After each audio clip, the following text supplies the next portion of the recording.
자, 오늘 우리가 읽은 성경 에스겔서입니다. 에스겔은요, 이제 이스라엘이라는 나라가 완전히 멸망하게 되고 바벨론 포로로 잡혀갔을 때 기록되어진 그런 성경이죠.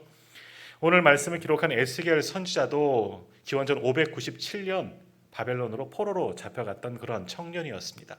원래는 제사장 가문에 태어난 사람으로 제사장이 되어야 하는 것이죠.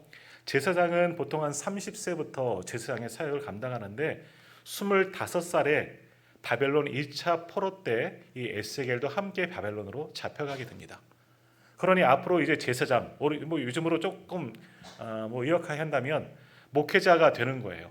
조금만 더 있으면 목회자 후보생이었고 이제 목회자가 되어져야 하는데 안수받고 목사로서 활동해야 되는데 나라가 망하고 이제 목회할 곳이 없는 겁니다. 그런 남의 나라에 가서 제사장이었지만 제사장 사명을 감당하지 못한 이 에스겔이 기록한 말씀이 예언서가 바로 에스겔서이다라는 거죠. 자, 그런 25세의 청년, 꽃다운 나이의 청년이 이 머나먼 땅 가보지도 않은 이 바벨론이라는 곳에 가서 바벨론 포로로 잡혀갔을 때 그 심정을 헤아려 보십시오.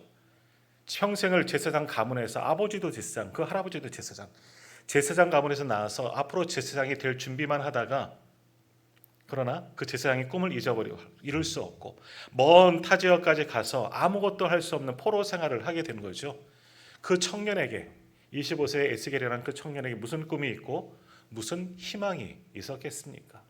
오히려 절망 속에서 또는 하나님을 원망하며 그는 살지 않았을까 하는 그런 생각도 해보지만 말씀을 통해서 보면 짐작하여 보면 에스겔은 그러지 않은 것처럼 보여집니다. 왜냐하면 하나님은 그 머나먼 땅 바벨론에서 에스겔에게 임하셨고 그의 입술에 말씀을 주셨습니다. 이 땅에 있었다면 이스라엘에 있었고 예루살렘 성전에 있었다면 그래서 제사장 역할만 했을 터인데 바벨론을 가셔서 하나님의 말씀을 대언하는 자로 하나님께서 그를 기름 부어 세워지고 그 입술에 말씀을 주셨다는 거죠. 그러니까 오히려 바벨론 포로 생활이 그에게는 은혜의 시간이었고 그의 영성과 그의 인생의 반전을 이루어지는 아주 놀라운 축복의 시간이 되었다는 것이죠. 바로 그곳에서 하나님을 만나고 하나님의 영이 에스겔에게 임했다는 겁니다. 그리고 이제는 하나님께서 그의 입술을 통해서 이스라엘 백성들을 위로하시면서 선포하시는데 이제 70년의 포로 시간이 끝나고 하나님의 약속의 시간이 끝나고 고향 땅 예루살렘으로 돌아가게 할 것이다. 희망의 메시지를 에스겔을 통해서 말씀으로 선포케 하십니다. 더욱이 모든 피난을 갔던 포로로 잡혀갔던 사람들 70년의 세월이 지났을 때 그들의 마음도 어떻겠습니까? 소망이 없죠. 예전에 영화 가운데 보면 암살인가요?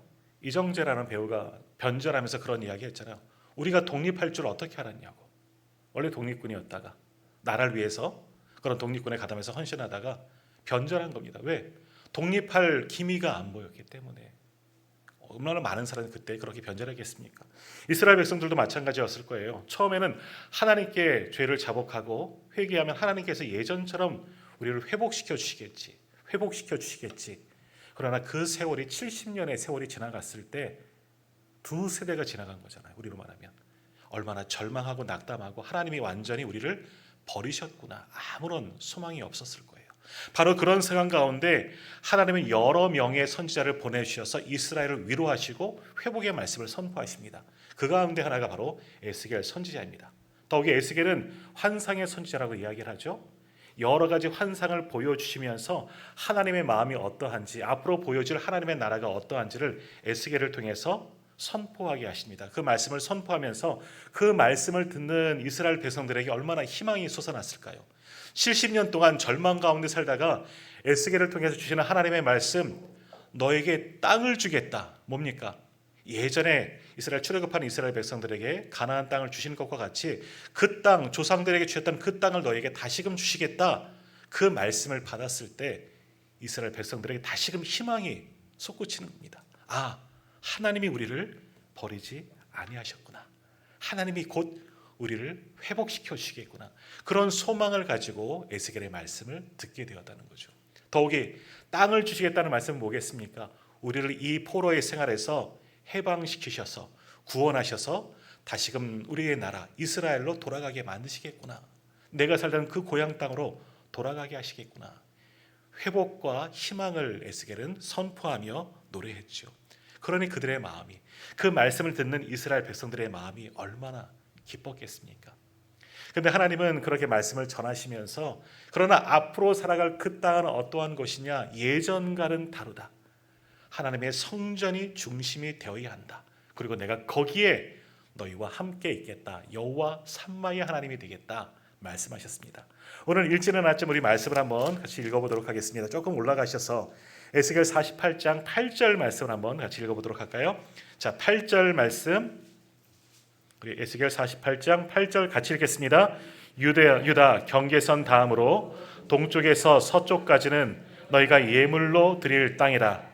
너희는 2만 5천 척이요 길이는 다른 몫의 동쪽에서 서쪽까지와 같고 성소는 그 중앙에 있을지니. 아멘. 하나님께서 앞으로 이스라엘 백성들에게 땅을 주시겠다는 거예요. 포로에서 해방하셔서 다시금 살았던 그 가나안 땅으로 적과 꿀이 그들은 그 땅으로 인도하시겠다. 그러나 그 땅은 예전의 그 땅이 아니라는 겁니다. 너희가 예물로 드릴 땅이라. 그러면서 그 땅에 너희가 정착하여 살 것인데, 그러나 마지막에 중요한 말씀이 있죠. 성소는 그 중앙에 있을지니 라고 말씀합니다. 하나님의 예배의 성전이죠. 하나님의 성전이 모든 사방 가운데, 모든 땅 한 가운데 하나님의 전이 있을 것이다. 우리로 말하면 뭡니까? 우리의 모든 삶의 지경 한 가운데에 하나님의 교회가 있을 것이다. 약속의 말씀을 주셨습니다. 자, 10절 말씀도 한번 같이 읽어볼까요? 10절 바로 밑에 있는 10절 같이 읽겠습니다.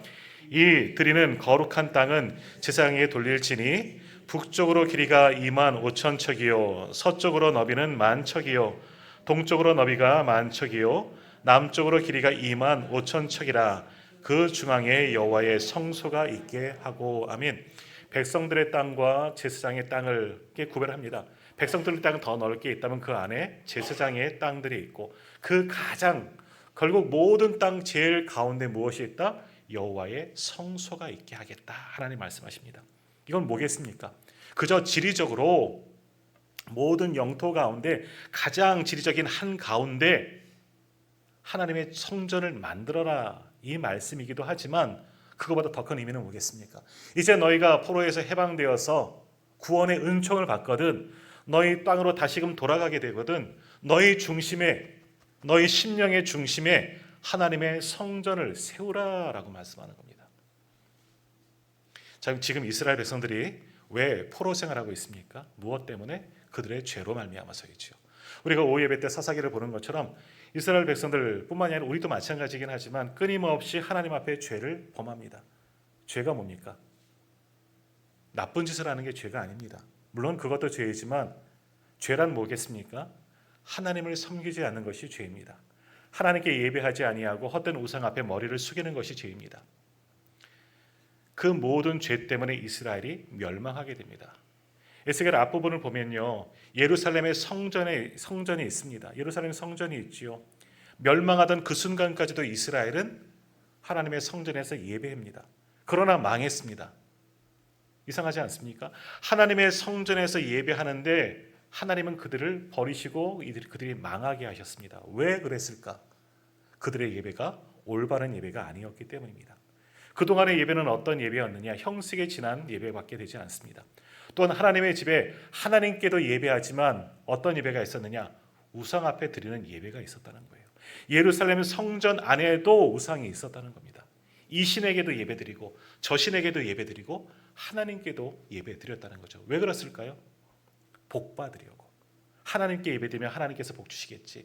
이 신에게 예배하면 이 신이 내게 복 주겠지. 내가 잘 되려고 예배하는 거예요. 우리가 이것을 생각해야 합니다. 예배는 내가 복 받으려고 드리는 것이 아니에요. 구원의 감격과 그 은혜를 가지고 하나님께 온전히 우리를 드리는 것이 우리들의 예배가 되어져야 합니다. 그렇게 예배할 때 하나님께서 우리를 사랑하시사 은혜를 베풀어 주시는 거지, 내가 이렇게 예배했으니, 내가 이렇게 헌금을 하고 봉사를 했으니 하나님께서 복 주시겠지, 이게 예배가 아니라는 겁니다. 예배는 온전히 우리의 중심을 하나님께 드리는 겁니다. 그러니 망할 때까지, 나라가 망할 때까지 성전에서 예배는 했지만 하나님께서 기뻐하시는 예배가 아닙니다. 너희는 예배하러 오지 말라, 선지자들을 통해서 말씀하셨습니다. 내가 그 예배를 받지 않겠다, 하나님의 말씀입니다. 그리고 에스겔은 환상 가운데 하나님의 영이 성전 문지방을 통해서 빠져나가는 것을 보았습니다. 왜? 이전에는 솔로몬의 성전이 만든 이후에는 내가 여기에 영원토록 머물며 여기에서 너희들의 예배를 받아주시고 너희가 혹 죄를 범하였을지라도 돌아와서 회개하면 내가 너희를 용서하리라 영원한 약속을 맺으셨다는 그 성전이었는데, 우리가 범죄하자, 이스라엘 백성들이 범죄하자 하나님의 영이 더 이상 성전에 머무시지 아니하고 성전 문을 통해서 빠져나가셨다는 거예요. 성전을 버리셨다는 거죠. 하나님이 계시지 않은 곳은 성전이 아닙니다. 이렇게 교회가 있어도 여기에 하나님이 계시지 않으면 이것은 교회가 아닙니다. 한낱 건물일 뿐이다라는 겁니다. 오늘 우리 예배 가운데 사람이 중심이 되고 내가 복 받으려고 하면 그건 예배가 아닌 거예요. 이곳에 계신 하나님, 우리 눈에는 비록 보이지 않지만 영원히 거하시고 33년의 역사 가운데 함께 하신 하나님이 우리와 함께 계심을 믿으며 그 하나님께 온전히 드릴 때 이곳이 거룩한 교회가 되고 우리가 드리는 예배가 하나님께서 기뻐 받으시는 예배가 되는 줄 믿습니다. 오늘 예배가 그러한 예배 되기를 소망합니다. 그러나 이스라엘 백성들은 그렇게 예배하지 못하였기 때문에 하나님의 영광이 빠져나가셨습니다. 이스라엘을 버리셨죠. 그러니 이스라엘이 망할 수밖에 없었고 망한 결과로 바벨론으로 포로로 잡혀가서 70년의 세월을 보내게 됩니다. 고통과 인고의 시간을 보내게 되지요. 그러면서 그들의 마음에 다시금 회개의 영이 불어일게 되고 70년의 기한이 찼을 때 하나님이 에스겔을 통해서 또 하나의 환상을 보여주시는 겁니다. 너희를 해방시킬 것이다. 그리고 약속의 땅으로 다시금 돌아가게 할 것이고 다시금 하나님의 성전을 세울 것이다. 그 성전을 어디에 세워라? 너희 모든 땅 가운데 한가운데 세워라. 다시 말하면 너희 중심에, 너희 심령의 중심에 하나님의 성전을 다시금 수축해라. 내가 거기에 임하겠다 말씀합니다. 그리고 그 성의 이름을 뭐라고? 여호와 삼마라고 말씀하는 겁니다. 하나님의 영이 계신 곳이 교회가 되고 성전이 되는 겁니다. 우리 안에 하나님이 계시지 않으면 우리는 하나님의 성령을 담은 성전이 될 수가 없는 거지요. 오늘 이스라엘 백성들이 분명히 말씀하는 겁니다. 이제 하나님의 은혜로 너희가 회복되어지지만, 구원을 받고 해방되어지지만 이제는 예전과 같이 죄악 가운데 거하지 말고 성전 중심의 삶을 살아라. 하나님을 너희 심령에, 너희 모든 땅 가운데 한가운데 두면서 성전을 바라보면서 예배하면서 하나님의 백성답게 너희는 그렇게 살아가야 한다. 에스겔을 통하여 선포하셨습니다. 뿐만 아니라 우리의 삶의 모든 중심도, 모든 삶의 기준도 하나님의 말씀과 하나님의 성전이 되어야 한다는 것을 의미하는 겁니다. 우리도 보통 그러잖아요. 우리도 교회 중심의 삶을 삽니다. 말씀 중심의 삶을 삽니다. 무엇을 의미하는 거겠습니까?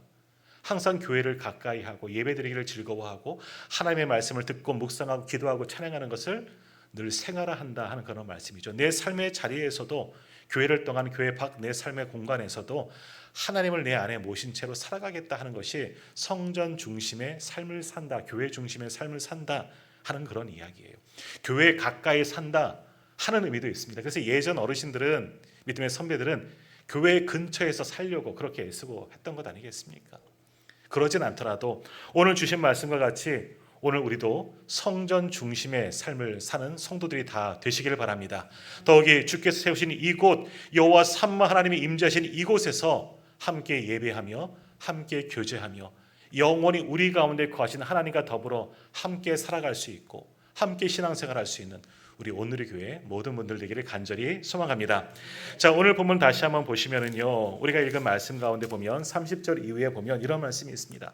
그런 모든 땅, 다시 돌아와 회복될 땅을 말씀하시고 새로 지어질 성전에 대한 규례도 앞까지는 다 주시면서 또 하나의 말씀을 주셨습니다. 30절부터 쭉 읽어보면 출입구는, 성읍의 출입구는 이러하니라. 북쪽의 너비가 4,500척이고 그 성전, 새로운 성읍이 네모 반듯한 그런 성읍인데요. 한번 상상해 보세요. 새로운 땅, 새로 주어질 이스라엘 백성들이 살아갈 성읍이 네모 반듯한 그런 성읍인데 한 면마다 문을 3개씩 만든다는 겁니다. 모두 12개의 문이 사방에 3개씩 동쪽에도 남쪽에도 서쪽에도 북쪽에도 3개씩의 문을 만든다 말씀하십니다. 열린 문을 열어주시는 거죠. 그러면서 그 문들의 이름을 이스라엘 12지파의 이름으로 다 새기게 합니다. 유다 지파부터 하나씩 12문의 이름들이 다 새겨지게 하겠다 말씀하셨습니다. 이것은 무엇이냐? 열린 문은 무엇이냐? 열린 문은 누구나 들어올 수가 있다는 겁니다. 이게 교회의 정의예요. 교회는 항상 열린 문이 되어져야 합니다. 우리도 지금 예배하면서 문을 닫고 있지만 교회는 열린 문이어야 돼요. 무슨 이야기예요? 항상 문을 열어라 하는 그런 의미입니다. 누구든지 교회에 올 수 있다는 거죠. 죄 가운데 거하던 사람도, 낙담하던 사람도, 수십 년 동안 불교쟁이로 살아왔어도 주님이 오는 것, 주님의 전에 오는 것을 막지 말아라. 부자도, 가난한 자도, 권세 있는 자도, 그렇지 않은 자도 누구든지 올 수 있는 곳이 하나님의 성전이라 말씀하는 겁니다. 사방에 세 개씩의 문이 있다는 겁니다. 사방 천지에 다 문이 있다는 거죠. 모든 사방에서 하나님의 전으로 돌아오라, 열린 문이 되어져 있다는 거죠. 주의 말씀을 듣고 복음을 듣고 회개하는 모든 영은 주의 전에 와서 누구든지 예배하고 구원의 잔치에 동참하라 하는 그런 의미로 사방마다 내 사면에 문을 두어라 말씀하십니다. 그리고 그 문들의 이름을 12지파의 이름으로 만들게 하셨습니다. 이것은 또 의미가 뭐냐? 12지파, 이스라엘 12지파는 사실은 기원이 뭡니까? 야곱의 12명의 아들들의 이름이, 아들들이 바로 12지파가 되었습니다. 근데 우리가 잘 아시는 것처럼 그 12명의 아들들은 다 어떻습니까? 다 야곱이 다 똑같이 사랑했을까? 아니에요. 그렇지 않습니다. 야곱이 가장 사랑하는 아들이 누구였습니까? 요셉이죠. 셉셉 소리가 들리는데 요셉이죠. 요셉. 왜? 자기가 가장 사랑하는 아내에게서 낳았기 때문에 누구보다도 요셉을 가장 사랑했다는 거죠. 그러니까 12명의 똑같은 아들들이 있다고 모두 다 똑같이 야곱이, 아버지 야곱이 사랑한 게 아니에요. 특별히 비라와 실바, 종을 통해서, 여종을 통해서 난 자손들이 있습니다. 뭐 단이라든지 그런 자손들은 어찌 보면 아버지를 하지만 종에게서 낳기 때문에 조금은 차별이 있었을 거예요. 그러니까 12명의 아들이 모두 다 똑같이 아버지에게 사랑을 받는 것이 아니라 차별적이었다는 거죠. 그러니까 이스라엘 지파도 마찬가지입니다. 12지파 모두가 다 귀하게 쓰임을 받느냐? 그 가운데 유다 지파는 다윗 왕의 지파이고 메시아가 날 지파이기 때문에 더 뛰어난 것 같지요. 차별이 있었다는 거예요. 어찌 보면 한 교회 안에서도 차별이 있고 나눔과 다툼이 있었다는 것이죠. 12지파가 그랬던 것처럼. 그런데 오늘 성경에는 뭐라고 말씀하십니까? 12개의 문이 있고 거기에 12지파의, 다시 말하면 야곱의 12명의 아들들이 골고루 다 기록되어져 있다는 겁니다. 이것은 뭡니까? 예전에는 너희가 차별이 있었다는 거죠. 이스라엘 공동체 하나님의 성민 가운데서도 차별이 있었고 구별이 있고 높은 사람이 있고 낮은 사람이 있었다면 앞으로 너희가 살게 될 그 도성에서는 하나님의 성읍 여호와 산마에서는 차별이 없다는 겁니다. 얼마나 은혜입니까? 우리가 하나님 나라 가면 차별이 있을까요? 너는 이 땅에서 목사로 살았으니 금면류관을 받아라. 너는 이 땅에서 평신도로만 살았구나. 털모자만 쓰거라. 예전 그 부흥사님들이 많이 하셨잖아요. 그럴까요? 저를 위해서는 아주 금보와 막 집이 있고 성도님들은 저보다 조금 못한 그런 집에서 살까요? 그렇지 않습니다. 하나님의 나라는 차별이 없습니다. 어찌 보면 제가 더 너는 예배 시간에 졸게 만들었으니 너는 벌을 받아라. 그렇게 했을지도 모릅니다. 눈 뜨십시오. 그럴지도 몰라요. 다시 말하면 12지파의 이름들이 모든 문에 기록되어졌다는 것은 하나님은 이스라엘 모든 백성들을 구별하지 아니하시고 차별하지 아니하시고 똑같이 사랑하신다 하는 그런 말씀이에요. 우리에게 적용하면 뭐겠습니까? 교회 안에는 어떤 구별도 어떤 차별도 없습니다. 하나님께서 은사대로 때로는 더 잘 섬기라고 직분도 주시고 또 사역의 현장도 주시고 또 달란트도 다르게 주시긴 하셨지만 높고 낮음이 없다는 겁니다. 고린도 교회처럼 내가 더 뛰어나고 나는 아볼로파요, 나는 베드로파요, 나는 게바파요, 나는 그리스도파요 나눌 필요도 없다는 거죠. 교회 안에는 다 공동체입니다. 더욱이 예수님께서 우리를 만민 제사장으로 삼으셨어요. 우리 모두가 제사장이에요. 목사인 저만 제사장이 아니라 우리가 하나님 나라의 다 제사장입니다. 하나님의 사역자라는 거죠. 동시에 하나님의 청직이라는 겁니다.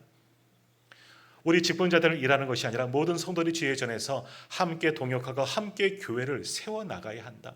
교회 안에서는 먼저 믿고 낮은 믿음이 있지만 그러나 모두가 하나의 지체이고 하나의 공동체가 되어야지 다툼과 나눔과 차별이 있어서는 결코 안 된다. 이것을 12문을 통해서 보여주시는 겁니다. 오늘의 교회도 33년의 역사 가운데 짧다면 짧고 길다면 길다고 할 수 있지요. 그러나 이 역사 속에서 하나님은 함께 하셨고 수고한 성도들과 목회자들과 또 성도들을 통해서 우리 교회를 여기까지 세워 오신 줄 믿습니다.